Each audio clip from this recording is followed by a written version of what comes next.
कारणने सच्चिदानंद स्वरूपाय तस्मै श्री गुरुवे नमः। अखंड मंगलाकारं व्याप्तं येन चराचरं तत्पदं दर्शितं येन तस्मै श्री गुरुवे नमः। श्री गुरु चरण सरोज रज वंदत मैं कर जोर विघ्न मिटे प्रगटे विभो हिमति मोर। वंदो चरण सरोज गुरु मुद मंगल आगार जेहि सेवत नर होत है भवसागर से पार। गुरुदेव के सुमिरन मात्र से नाशे विघ्न अनंत तैते सर्वारंभ में ध्यावत है सब संत। मेरे सतगुरु जी को नमन करे ब्रह्मा विष्णु महेश दुर्गा काली लक्ष्मी देव सहित गणेश। गुरुर् ब्रह्मा गुरुर्विष्णु गुरुर्देवो महेश्वरा गुरुर् साक्षात् परब्रह्म तस्मै श्री गुरुवे नमः। तस्मै श्री गुरुवे नमः। श्री गुरुदेव जगदाधार शुभ भक्ति सुख के साथ सुर विष्णु अजोई सभी आपको नावशीष। आप रत लिए अज्ञान ही प्रगट मानु समान भव सिंधु के आप सेतु वर भक्ति के शुभ हेतु। आप दया सिंधु उधार जन करत भवते पार। आप देव देवनादि आप ब्रह्मा सहित उपाधि। आप कारुणिक कृपालु मिटत को बाल। आप जीवीश मिलाए सुख सहज दे अधाय ले संत वर अवतार। आप करत भक्ति प्रसार जग बल भीतर निजप कास। गुरुदेव जी महाराज दे राम कृष्ण ज्ञान किए ब्रह्मा रुद्र समान। तो होत गुरु बिन पार भव सिंधु अमित पार। अब नाथ बिन बहु तोय पद पदम पीयू धोय जन का करो धार गुरुदेव पे बलिहार। वक्रतुंड महाकाय कोटि सूर्यो संप्रभम निर्विघ्नं कुरु मदेवा सर्वकार्येषु सर्वदा। ब्रह्मा मुरारी जपान्तकारी भानु शशि भूमि सुतो बुधश्च गुरु शुक्रः शनि राहु केतुः सर्वे ग्रहाः शान्तिकरा भवन्तु। या श्री स्वं सुविद्नान भवनेषु लक्ष्मी पापात्मान कृत्यान हृदेषु बुद्धि सदा सतान कुलधन पर्वस्य लज्जा तां त्वामता संप्रिपारि देवी विश्व शरणागदीना पत्राण परायणे स्वसति हरे देवी नारायणी नमस्तुते।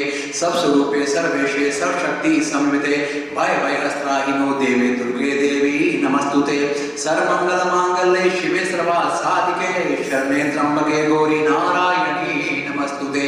जयंती मंगलाकारी भद्रकाली कपालिनी दुर्गा क्षमा शिवा दात्री स्वाहा सदा नमस्तुते। शंख चक्रम सकीटकुंडलम सपीतवस्त्रम सहर्षि वेशनम सहारवक्षस्थलकौस्तुभ शिरं नमामि विष्णु शिरसा चतुर्भुजं शांताकारं भुजगशयनं पद्मनाभं सुरेशं विश्वंधारं गगनसदर्शं मेघवर्णं शुभानकं लक्ष्मीकान्तं कमलनयनं योगिविद्यानगम्यं वंदे विष्णु भवेहरं सर्वलोकैकनाथम्। ओम श्रीमन्नारायण चरणदेभ्यो नमः।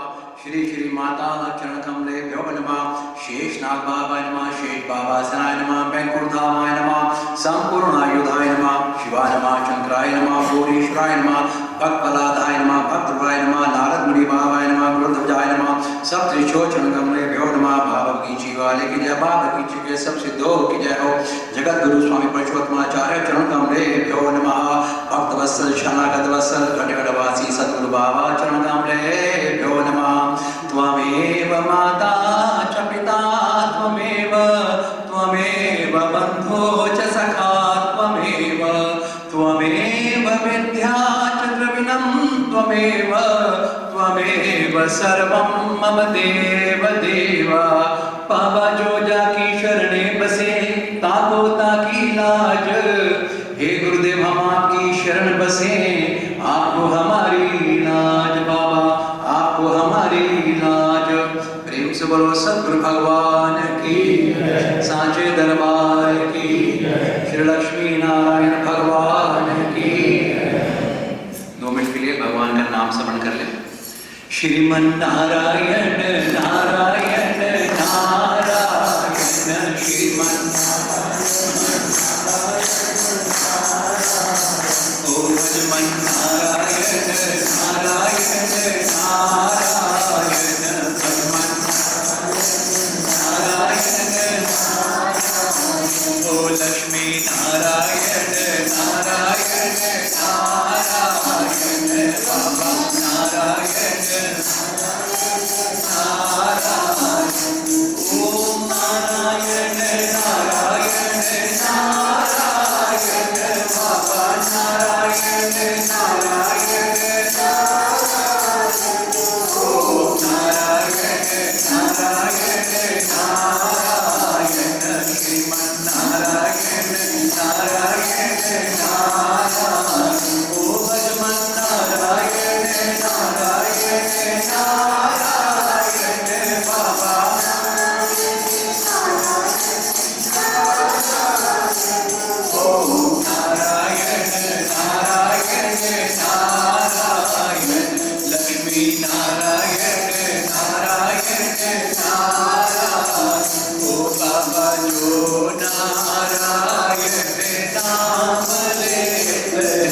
वो जो नारायण भजन करते हैं, जो नारायण भजन करते, ये मात पिता कुल नारायण बाबा, मात पिता कुल नारायण, ओ नारायण नारायण नारायण, ओ श्रीमन नारायण नारायण नारायण, ओ लक्ष्मी नारायण नारायण नारायण, ओ बाबा नारायण नारायण नारायण, ओ नारायण नारायण नारायण। श्री पुरुष लक्ष्मी नारायण भगवान की। आज का सत्संग किस टॉपिक पे किया है? किसी को जिज्ञासा हो? बोलो।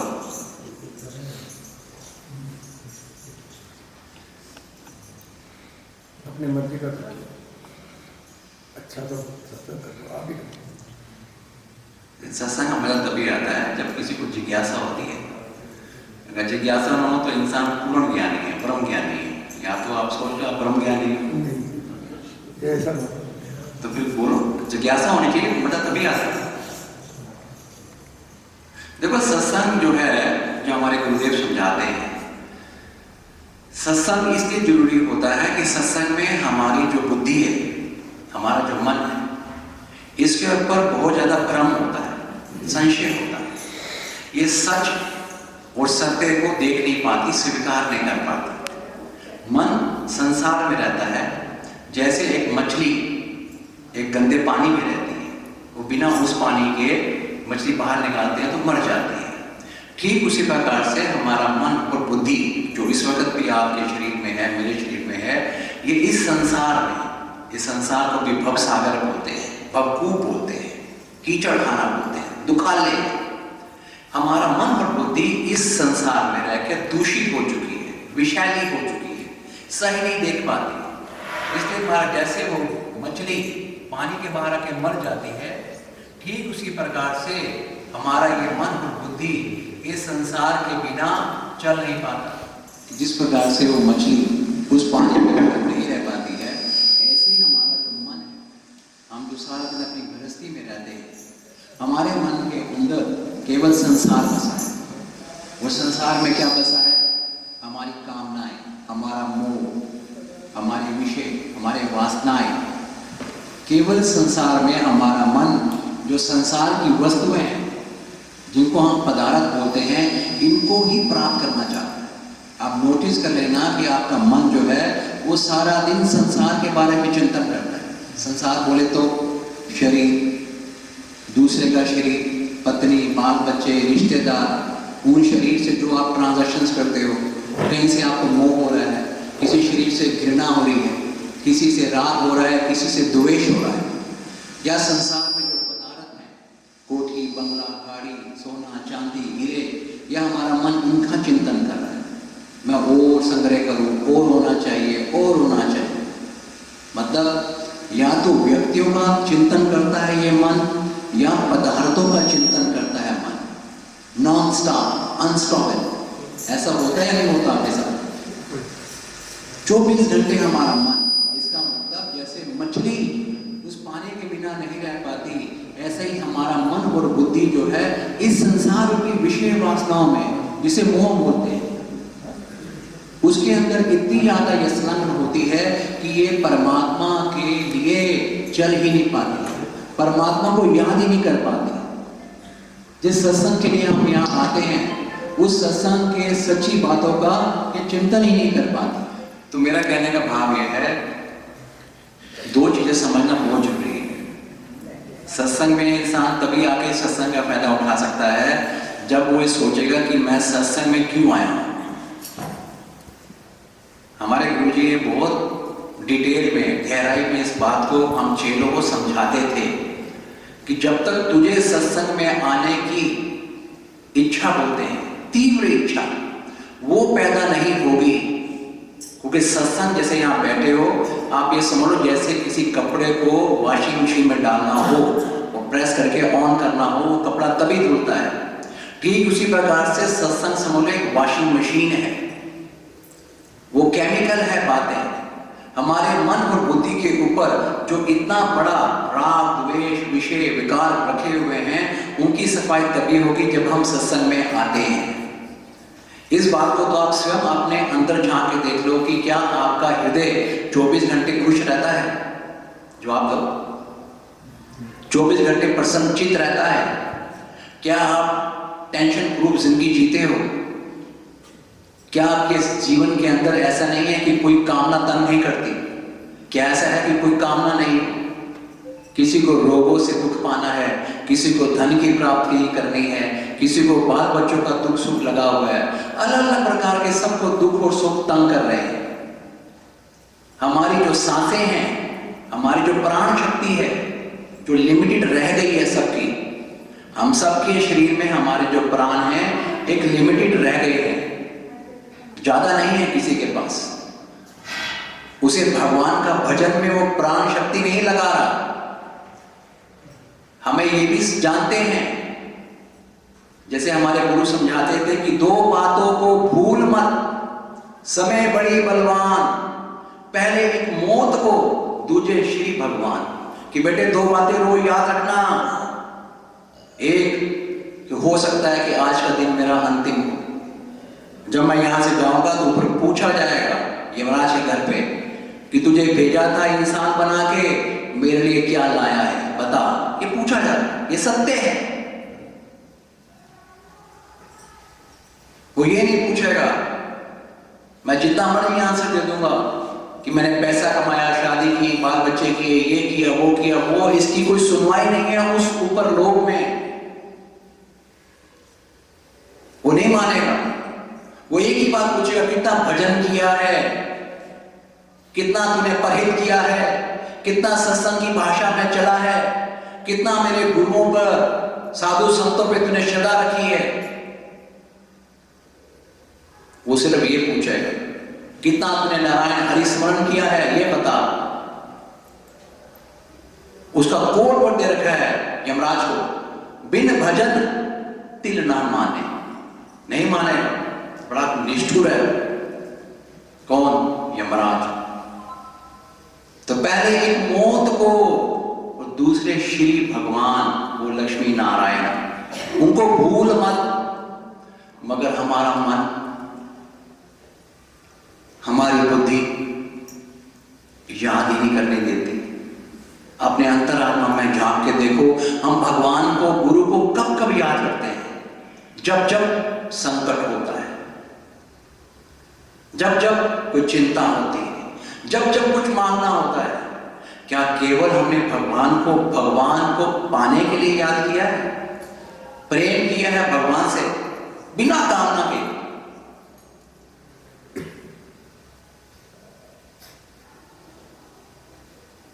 हमारा एक ही लक्ष्य है, भले मैं हूं या आप हूं, एक ही लक्ष्य है इस धरती पे आने का, वो है परमात्मा को प्राप्त करना।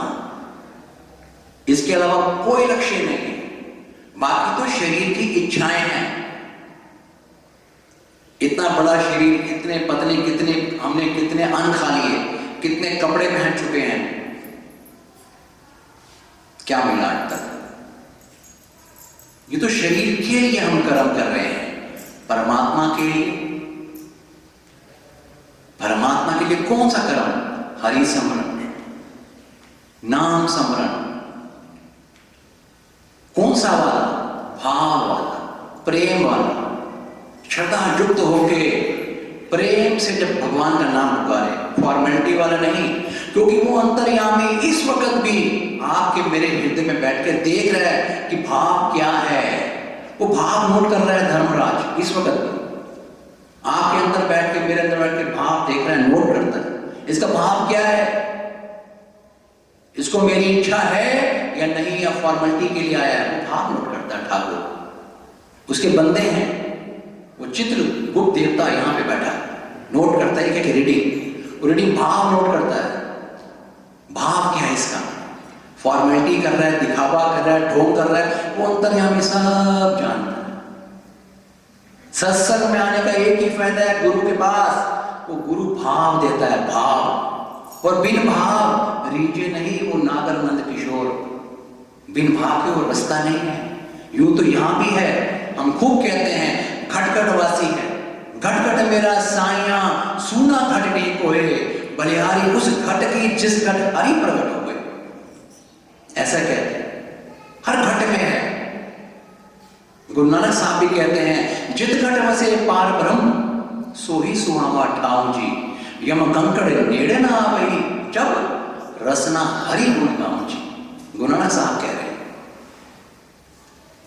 क्यों यमराज नहीं आएगा तेरे पास बेटा? कब? जब तू जीवा से हरि का नाम, गोविंद का नाम, केशव का नाम वो रटेगा, जपेगा। लाख कर लो,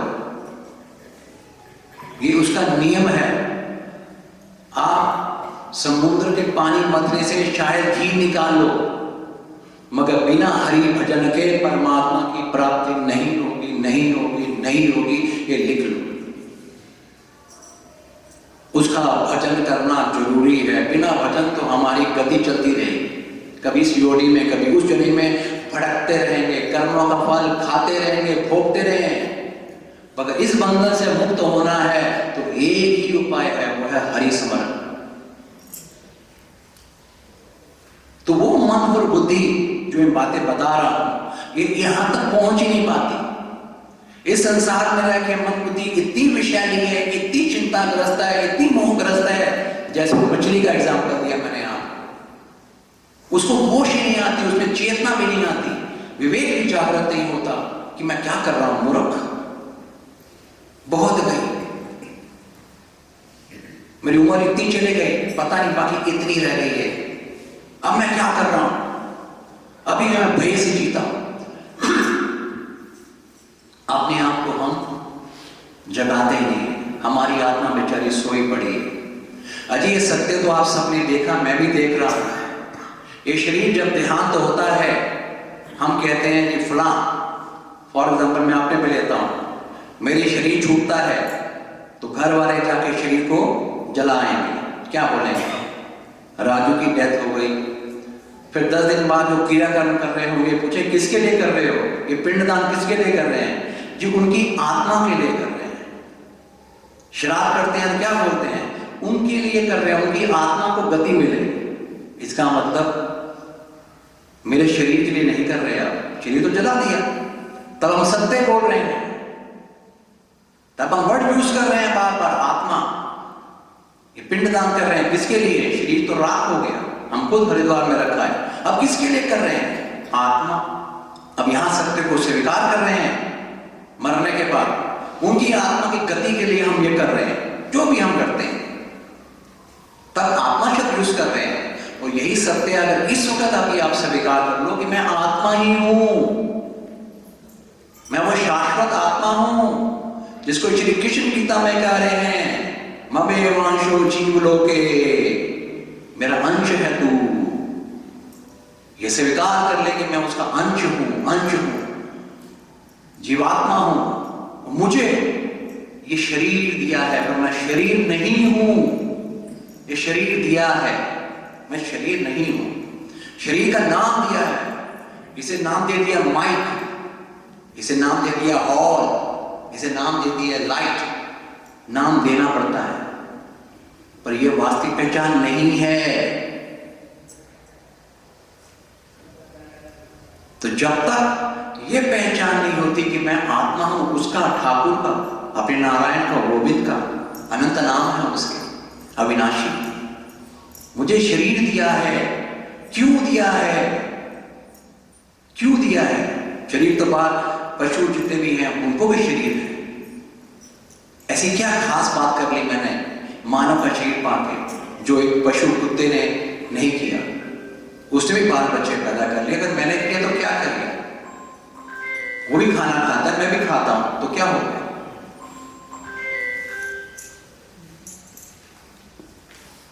वो जो होता है विवेक, बात का रियलाइज कर लेना कि मैं आत्मा हूं उस परमात्मा की, मुझे शरीर मिला है, क्यों मिला है? एक भक्ति भगवान, गुरु नानक साहब कहते हैं गुरु ग्रंथ साहब में, क्यों मिला है शरीर? समझाते हैं किसको? हम आत्मा को। सुन, तू शरीर नहीं है, सुन क्या कह रहा हूं। एक भक्ति भगवान, जिस प्राणी के नाही तन, जैसे सूकर स्वान। क्या कह रहे हैं? कि तेरे को ये शरीर जो बैठा हुआ है भक्ति करने मिला है। अगर तू भक्ति नहीं करता तो ऐसे समझ ले तेरा शरीर सूकर और स्वान की तरह है, मतलब कुत्ते और सूअर की तरह ही तेरा ये शरीर है, फिर ऐसे ही मान लेना। तो हमें इस बात का सत्संग में आने का सबसे बड़ा फायदा ये होता है कि हमारे अंदर जो मोह होता है, मोह मतलब सच को ना देख पाना, सच को ना सुन पाना, सच को स्वीकार ना करना, वो ही मोह है बहुत बड़ा। इसलिए रामायण में खुल्लम ने कहा है कि मोह सकल व्याधि कर मूला। हम जितने भी लोग परेशान हैं उसका एक ही मूल कारण है मोह, कि सच्चाई को ना देख पाना। सत्संग में केवल क्या होता है? मोह का नाश होता है। ये जो भ्रम है, संशय है, इसका नाश होता है। कुछ जितना जितना नाश होता है उतना ही अंदर जब हमारी आत्मा वो स्वच्छ होती है, उसके अंदर वो भक्ति भाव पैदा होता है, वो भजन होता है, फिर वो आनंद आता है उस हरि को पुकारने। नास्तिक हम में से कोई नहीं होता, मगर एक शुद्धिकरण होती है, प्योरिफिकेशन होती है, भजन में तेजी बढ़ती है। कब? जब सत्संग में आओ। इसीलिए हमारे गुरु समझाते थे कि सत्संग में आओ तो घर बैठ के सत्संग की बातों का चिंतन करो। कुछ चिंतन करेंगे तभी तो और विचार आएगा। जितनी जिज्ञासा होगी उतना ही शिष्य का भला होगा। गीता में क्या है? गीता में प्रश्न उत्तर तो है। अर्जुन प्रश्न करता है, कृष्ण उत्तर देते हैं। फिर अर्जुन कहता है अर्जुन वाचा, फिर अर्जुन प्रश्न कर रहा है, फिर श्री कृष्ण उत्तर देते हैं, फिर प्रश्न, फिर उत्तर, फिर प्रश्न, फिर उत्तर। तकरीबन 14-15 अध्याय तक प्रश्न उत्तर है, अर्जुन वाचा आता है। उसके बाद अर्जुन जब शांत हो जाता है, जिज्ञासा का अंत हो जाता है, तो वो देता है कि मैंने आपकी शरण ली है, अब मुझे आप समझाओ कि मेरे लिए क्या उचित है, मैं क्या करूं। तो जिज्ञासा करना शिष्य का धर्म है। तभी अर्जुन ने एज अ शिष्य गीता के अध्याय 2 में ये बोला है कि हे कृष्ण भगवान, मैं एज अ शिष्य आपकी शरण में आ रहा हूं, अब आप मुझे गुरु बनकर मेरे को मेरा कल्याण कीजिए, मेरा मार्गदर्शन कीजिए। ये शब्द श्री गीता में है। जब तक हम शिष्य नहीं बनते हैं तब तक सतगुरु का ज्ञान नहीं मिलता, ये लिख लेना। आप किताबें पढ़ लो जितनी पढ़नी है, शास्त्र पढ़ लो, आपको ज्ञान मिलेगा, विवेक नहीं मिलेगा, ये लिख लेना। खुद से जितना मर्जी शास्त्र पढ़ लेना, ज्ञान मिलेगा, विवेक नहीं। विवेक केवल मिलेगा आपको जब सतगुरु के सत्संग में जाओगे, वहां विवेक मिलेगा। वो भी तब जब श्रद्धा पूर्वक, प्रेम युक्त, आस्था पूर्ण होके गुरु के चरणों में बैठकर वो गुरु का ज्ञान को प्राप्त करोगे। विवेक वो होता है जो आपको सही और गलत की एक चरनी आ जाती है।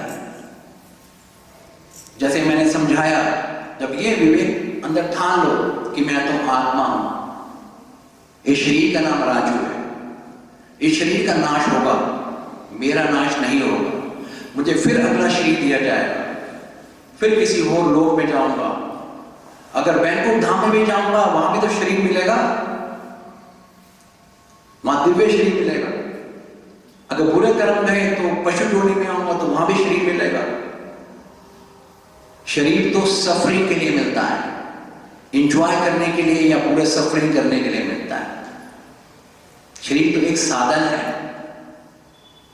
इस शरीर के लिए हमारा जन्म नहीं हुआ, ये एक लोक है जहां आना है और जाना है। उस सत्य को स्वीकार करना जरूर चाहिए। हमारा मन और बुद्धि इस संसार के भौतिक पदार्थ में इतनी फंस चुकी है, इतनी फंस चुकी है कि हमें लगता है यही सत्य है। हम एक दूसरे को देख देख कर जलते हैं, राग होता है, द्वेष होता है। कहने को हम भगवान के भक्त बनते हैं, मगर वो सच्चाई नहीं। भगवान से भी हम नाराज रहते हैं। 100% कोई प्रसन्न नहीं रहता। नाराज का मतलब क्या? जब मन के अंदर कुंठित मन हो जाता है, उसके अंदर ये भावनाएं उठती रहती हैं, पता नहीं कब होगा, क्यों नहीं होता, कैसे है, वो है, ये है, शिकायतें। इसका मतलब अभी तक उसने भगवान के साथ उसका संबंध ही नहीं है। जब तक आप अपना कनेक्शन अपने गुरु के साथ नहीं बनाओगे, कनेक्शन, नास्तिक कोई नहीं है पर कनेक्शन नहीं है। जिस दिन हमने अपने कनेक्शन बना लिए कि ये मेरा पिता है, ये मेरा गुरु है, ये मेरा ठाकुर है, ये मेरे हैं, मेरा मित्र है, सखा है, जो भी कनेक्शन बनाना बहुत जरूरी है। आज हम सबके घरों में कनेक्शन है, इसलिए हम वापस घर को जाते हैं। हमारे घर में हम घर को जाते हैं, हमें पता है ये मेरी पत्नी है या मेरी माँ है या मेरे बच्चे, इसलिए हम जाते हैं और उनके के लिए सब काम करते हैं।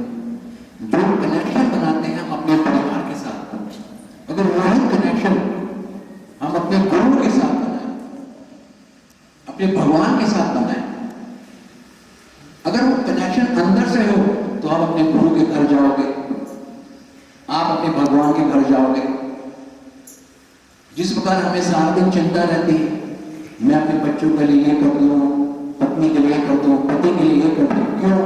क्योंकि हमारा कनेक्शन है उनके साथ। क्या हमारा कनेक्शन हमारे गुरु के साथ है? गुरु के स्थान के साथ वो कनेक्शन है, भगवान के साथ वो कनेक्शन है। क्या हम चिंता कर रहे हैं, चिंतन कर रहे हैं मेरे भगवान को क्या चाहिए, मेरे गुरु को क्या चाहिए, मैं किस प्रकार से उनकी सेवा करूं? जब तक ये चिंतन ही भक्ति है। भक्ति क्या है? भक्ति माना करने का नाम भक्ति है, माना करने का नाम भक्ति है, एक साधन है। भक्ति का मतलब होता है जब आपके माइंड में चिंतन चलता है उसका, जिसको आप अपना मानते हैं, उसे कहते हैं भक्ति। श्रीमन नारायण नारायण नारायण,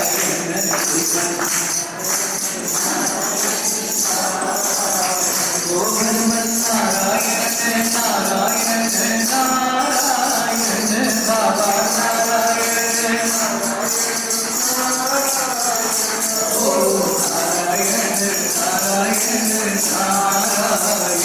श्रीमन नारायण नारायण नारायण। लक्ष्मी नारायण भगवान की। तो मैं ये कह रहा था, भजन का आनंद या भक्ति का फल नास्तिक कोई नहीं है, पर अगर हमें आगे बढ़ना है तो कनेक्शन, मेरे गुरु हैं, मेरे नारायण हैं, जैसे मैं अपने साथ लेता हूँ, यह आश्रम नहीं मेरा घर है, ये सब मेरे गुरु भाई हैं, मेरे गुरु जी के भक्त हैं, भगवान नारायण के भक्त हैं, उनके हैं, जब उनके हैं तो मेरे हैं, तो मैं सेवा करूँ। वो भाव जब बनता है तो भगवान को प्रिय लगता है। जैसे हमें चिंतन केवल अपने परिवार का रहता है, मेरे बच्चे, मेरी पत्नी, मेरे ये हैं, उसी प्रकार से जब वो चिंतन आपके चलेगा यहाँ पे, मेरे गुरु, मेरे भगवान, मेरे गुरु, मेरे भगवान, मेरे गोविंद, उनकी लीलाओं की आप चर्चा करोगे कि किस प्रकार से मेरे भगवान खेल खेलते हैं, वो जितना उसकी आप दिव्य जो लीलाएं हैं उनका चिंतन करोगे, उतना ही आपके अंदर भगवान के प्रति, गुरु के प्रति श्रद्धा बढ़ेगी, विश्वास बढ़ेगा। क्योंकि ये श्रद्धा और विश्वास हमारे हाथ में नहीं है, श्रद्धा और विश्वास ये भगवान के हाथ में है। अगर आप रामायण पढ़ते हो, रामायण पढ़ी है किसी ने? रामायण में शुरू में ही कहा जाता है, जब तुलसीदास जी जब वंदना करते हैं तो भगवान गौरी और शंकर की प्रार्थना करते हैं, क्योंकि वो श्रद्धा और विश्वास के प्रतीक हैं। उनसे मांगते हैं कि मुझे आशीर्वाद दो कि मेरे अंदर श्रद्धा और विश्वास उत्पन्न हो, बढ़े। आज हम लोग हर एक की श्रद्धा अलग से है, हर एक का विश्वास अलग से है, क्योंकि ये हम अपने भगवान से मांगते ही नहीं। हमने कभी भी भगवान अपने गुरु से मांगा नहीं है कि हे मेरे गुरु भगवान कृपा कर मेरे आपके चरणों के प्रति, भगवान लक्ष्मी नारायण के चरणों के प्रति श्रद्धा आस्था विश्वास में अभिवृद्धि हो, बढ़े, कृपा कर। ये मांगा ही नहीं किसी। मांगा क्या? ये पदार्थ मांगा क्या? ये दे दे। शरीर का रोग है दूर हो जाए, मानसिक रोग आ गए ये दूर हो जाए। कभी भगवान से मांगा हमने? अच्छे पात्र में ही, अच्छा पात्र में ही अच्छी चीज समाती है। गंगा जल को अगर लेके आना हो तो आप घर से अच्छा पात्र लेके जाओगे, क्योंकि गंगा जल पवित्र है। घर में अगर टॉयलेट में लोटा हो उसे नहीं लेके जाओगे गंगा के जल को लाने के लिए, नहीं लेके जाओगे ना। क्यों? क्योंकि गंगा माई बहुत पवित्र है और भगवान कितना पवित्र है। वो गंगा माई तो भगवान नारायण के चरणों से यहां से ऐसे आती खाली, एक रगड़ से ही गंगा आ गई। ऐसे कई हजारों करोड़ों नदियां हैं, तभी उस भगवान का नाम पवित्र है। जो पंडित लोग हमारे मोड़ी मानते कहते हैं ओम पवित्र पवित्र, वो इतना पवित्र है, उसका नाम इतना पवित्र है, उसके दर्शन इतने पवित्र है। वो पवित्र, वो शुद्ध हमारे अंदर इस कुपात्र में, हमारा पात्र सुपात्र नहीं है, कुपात्र है। कहां से आएगा? कैसे बसेगा वो? हमारे अंदर कपट है, लोभ है, क्रोध है, तो भगवान कहां आके बसे? भगवान बसता है नाम के रूप में आके। वो नाम इसलिए हमारे अंदर 24 घंटे बसता ही नहीं। हम फिर नाम जपते हैं केवल फॉर्मेलिटी के लिए। जब जब हमें कोई काम हो तब नाम जपते हैं, और वो अंतर्यामी सब देखता है। सत्संग में आने से यही एक फायदा होता है कि हमारी बुद्धि पे पड़ा हुआ भ्रम, अज्ञान रूपी जो भ्रम है उसका नाश होता है। तभी तो वो गुरु का हम कहते क्या है? अज्ञानति निराधस्य ज्ञान अंजन शलाकया। गुरु कौन?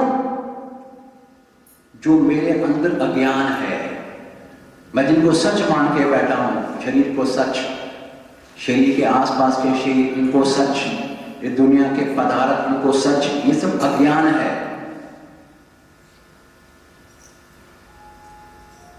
अज्ञानति निराधस्य, इस अंधकार को गुरु दूर करता है।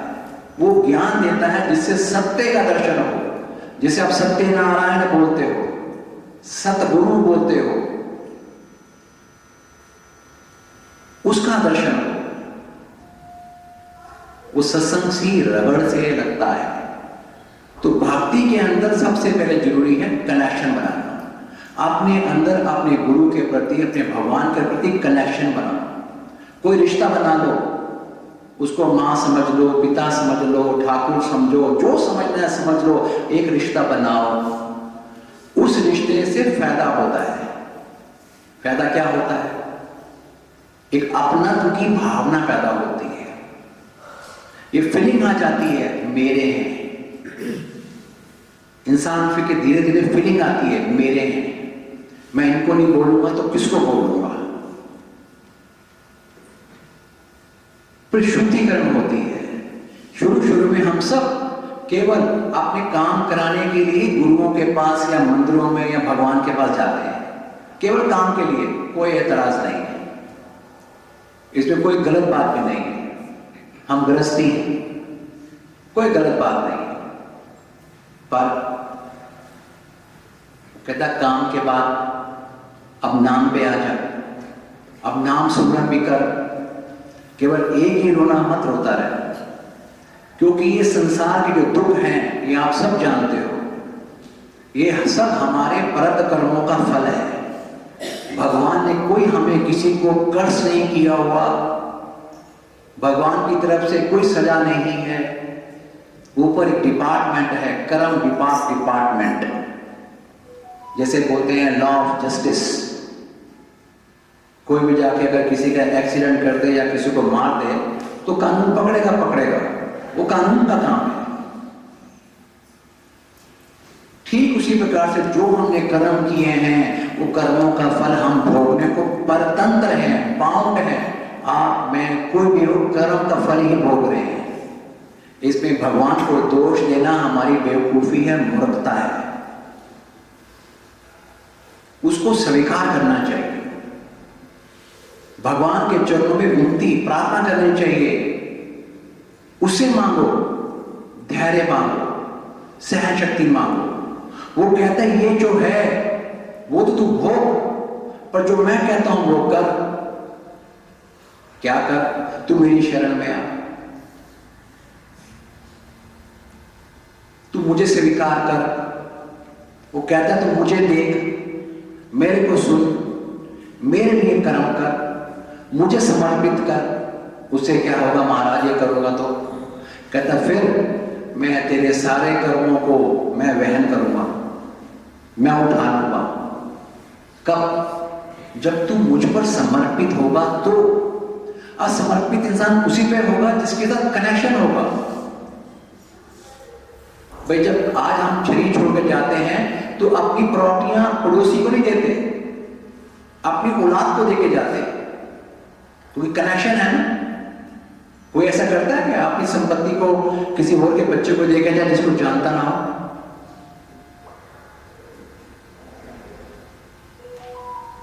तो कनेक्शन इज वेरी इंपॉर्टेंट। उससे समर्पण भाव जल्दी आता है। भगवान की तरफ से ऑलरेडी है, भगवान कह रहा है कि तुम सब मेरे हो, पर हम ही नहीं मान रहे। हमारे अंदर इतनी डिठाई है कि हम संसार में इतने फंस चुके हैं कि हम मुख से बोलते हैं मैं भगवान का हूं, पर व्यवहार में वो नहीं आता कि मैं भगवान का हूं। व्यवहार में आता हो तो भाई साहब कभी भी हमारे जीवा से शिकायत नहीं निकलेगी, कभी भी नहीं निकलेगा मैं परेशान हूं, कभी भी नहीं होगा कब होगा, कभी भी नहीं आएगा। वो तो छोड़ो, उसके स्वयं के अंदर विचार नहीं आएगा जिसने वास्तव में भगवान को समर्पित कर दिया हो कि मैं गुरुदेव का हूं, मुझे किस बात की चिंता। कभी नहीं होगा उसको। ये तब होगा जब क्या होगा? कनेक्शन, संबंध। संबंध जोड़ोगे तो सब ऑटोमेटिकली आ जाएगा, समझ में आ जाएगा। जैसे सबको पता होता है हमारे बच्चों के साथ संबंध है, बच्चे को ये देना है, घर में ये चाहिए वो चाहिए, ऑटोमेटिकली वो सब सिस्टम चलता है। ठीक उसी प्रकार से चलेगा जब आप संबंध बनाओगे अपने गुरु और भगवान के साथ। और कोई प्रश्न? और कोई पूछो। मनुष्य जीवन में आकर गुरु बनाना क्यों जरूरी है? मनुष्य जीवन में आकर गुरु बनाना क्यों जरूरी है? मनुष्य जीवन में गुरु बनाना क्यों जरूरी है? बहुत अच्छा प्रश्न।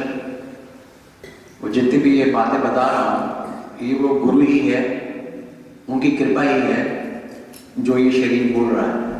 अगर मैं गुरु के पास नहीं गया होता, गुरु की शरण में नहीं गया होता तो शायद मेरा भी यही हाल हो रहा था। जितनी बातें मैंने कही है ना वो मनोदशा होती मेरी मन बुद्धि में। क्योंकि संसार में जो गुरु की शरण में नहीं है, मैं फिर कहता हूं नास्तिक नहीं है वो, मगर उनके अंदर वो ड्राइव नहीं आती। गुरु देता है शॉर्टकट। गुरु के पास जिस परमात्मा को आप मंदिरों में देख रहे हो, तीर्थस्थल में देख रहे हो, वृंदावन जा रहे हो, जगन्नाथपुरी जा रहे हो, द्वारकापुरी जा रहे हो, जगह जगह पर जा रहे हो, भगवान को एक देखने जा रहे हो, आप विग्रह है ना, क्यों विग्रह है? भगवान आपसे बात नहीं कर रहा। वो भगवान, वो परमात्मा, वो गुरु के हृदय में निवास करता है। किस रूप में? नाम के रूप में।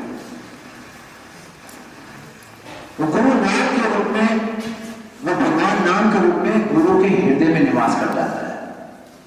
इसीलिए ही जब शिष्य गुरु की शरण में आता है और गुरु किसी भी शिष्य को इमीडिएटली नाम का दान नहीं देता, वो नाम नहीं है, वो भगवान है। हम सोचते हैं नाम रटने वाला है कोई, हम बेवकूफ है। वो नाम के अंदर भगवान देता है, हम फिर भगवान को पीछे कर लेते हैं और नाम में आ जाते हैं।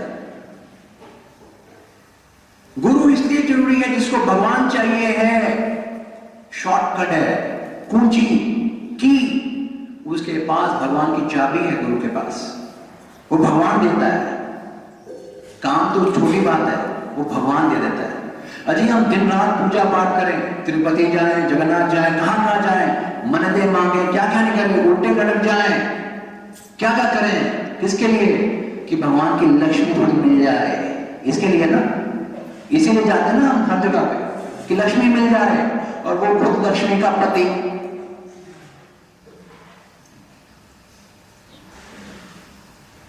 जब पति आएगा तो पत्नी कहां जाएगी?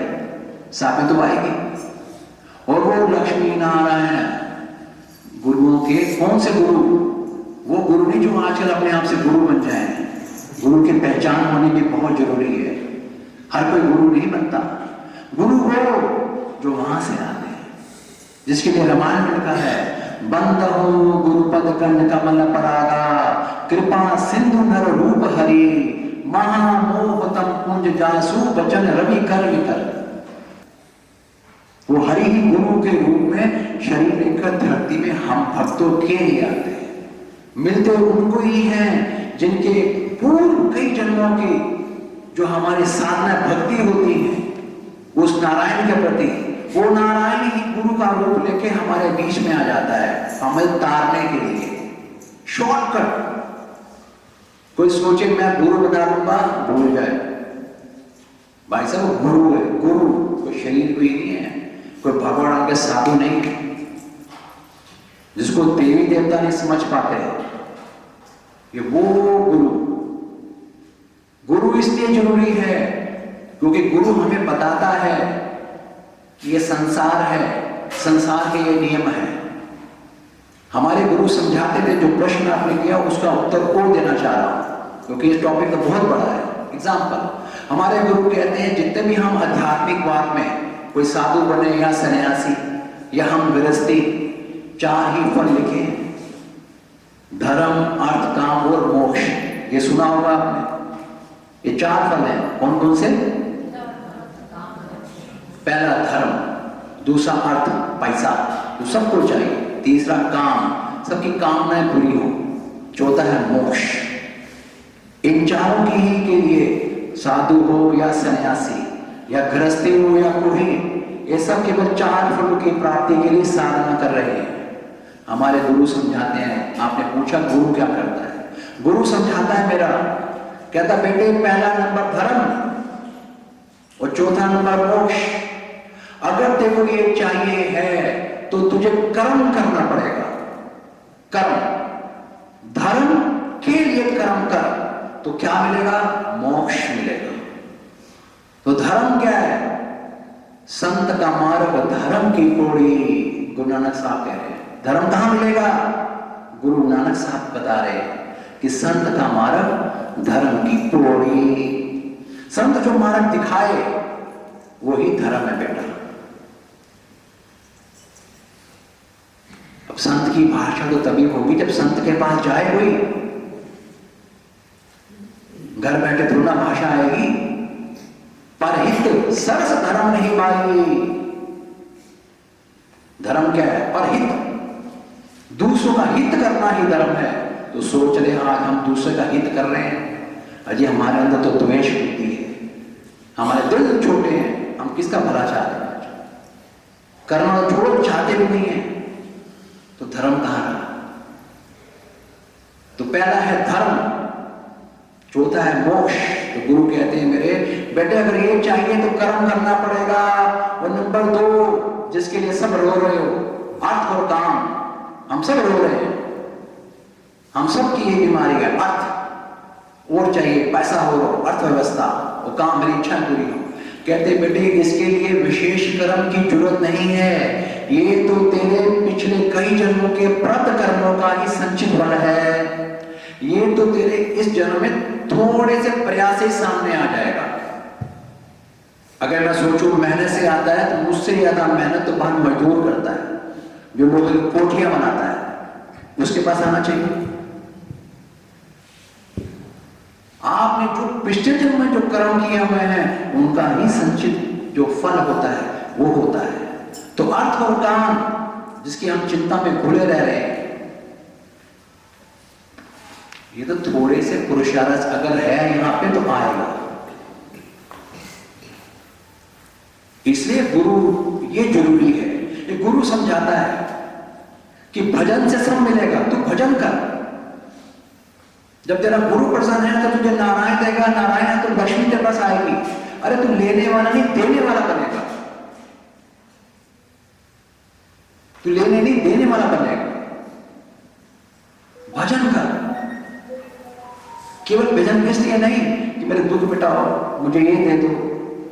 शुद्ध करो भजन को, भावों को शुद्ध करो। 24 घंटे कामों से युक्त होकर भजन मत करो, कभी निष्काम भी करो। रोज रोज मांगते हो बंद करो, बोलो नहीं आज नहीं मांगूंगा, आज तो केवल नमस्कार ही करूंगा। आज तो सच्चे दिल से भगवान को एक गिलास, चलो कोई नहीं, पानी पिला दूंगा। मेरे भगवान जी पानी पियो, जल पियो, तुम भी मेरे समर्पित है बाबा, स्वीकार कर ले, यही है मेरे लिए, तेरे लिए लाया, स्वीकार कर ले मेरे बाबा। वो प्रेम, अरे वो प्रेम से तो सब कुछ खाता है। कितनी कहानियां सुन ली आप लोगों ने, झूठे भेड़ खा लिए शबरी माता का, झूठे समझते हो आप। वो बेचारी का भाव देखो, झूठा मतलब थूक लगी होती है, पर उसे ये नहीं है कि थूक लगी है, उसका भाव क्या है कि उनको खट्टा ना दे दो। उसे ये नहीं दिख रहा कि हाय इसमें मेरी थूक लगी है, वो काम मैं नहीं कर पाऊंगा। पर इतना प्रेम हो विदुर की पत्नी, इतना प्रेम श्री कृष्ण के लिए कि केला खोल रही है और केला फेंक रही है और छिलका दे रही है, तो भगवान छिलका खा रहे हैं। वो विदुर जी देख रहे हैं, भगवान कहते हैं चुप। वो प्रेम में इतना मस्त हो जाए भक्त, भगवान तो छिलका भी खाता है, झूठा भी खाता है। वो भगवान वो ये नहीं कहता मैं ब्राह्मण को मिलूंगा या क्षत्रिय को, सबको मिलता है। अजामिल जैसे हथियारों को मिल जाता है भगवान। जटायु ऐसा गिद्ध जो खाता ही मांस है, उसको भगवान राम अपनी शरण गोदी में रखे उसको मोक्ष दे रहे।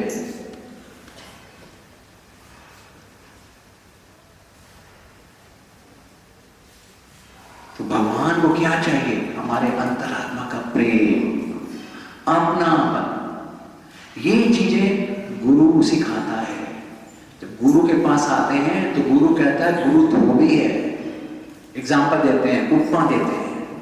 जैसे गंदा वस्त्र दे दिया जाता है धोबी को, उसी प्रकार अगर हम अपने मन बुद्धि इस आत्मा को गुरु को सौंप दें तो हमारे अंदर जो कुसंग लगा है, जो कुबुद्धि हो गई है, जो सोच छोटी हो गई है, जो भगवान के प्रति प्रेम नहीं करने दे रही, गुरु उसका नाश करता है, धोता है उसको।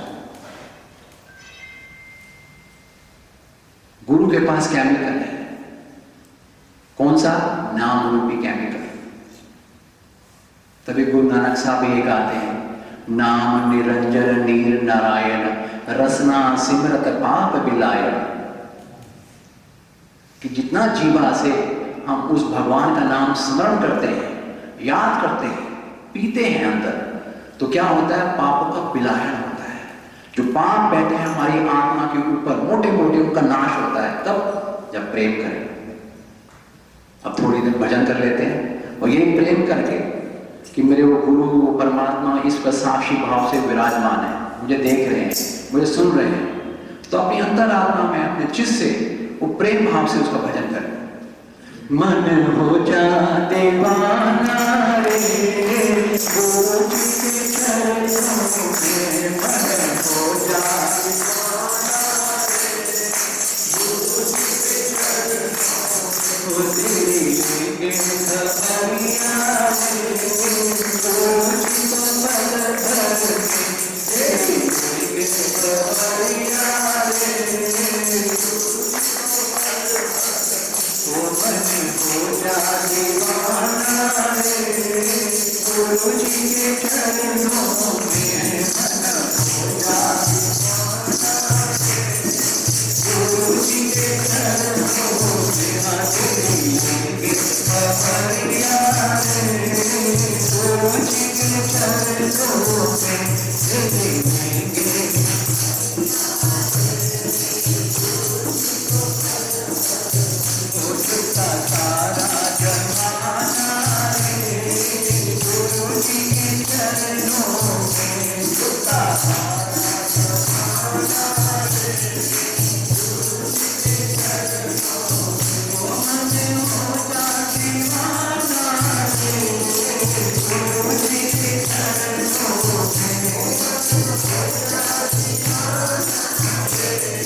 Hare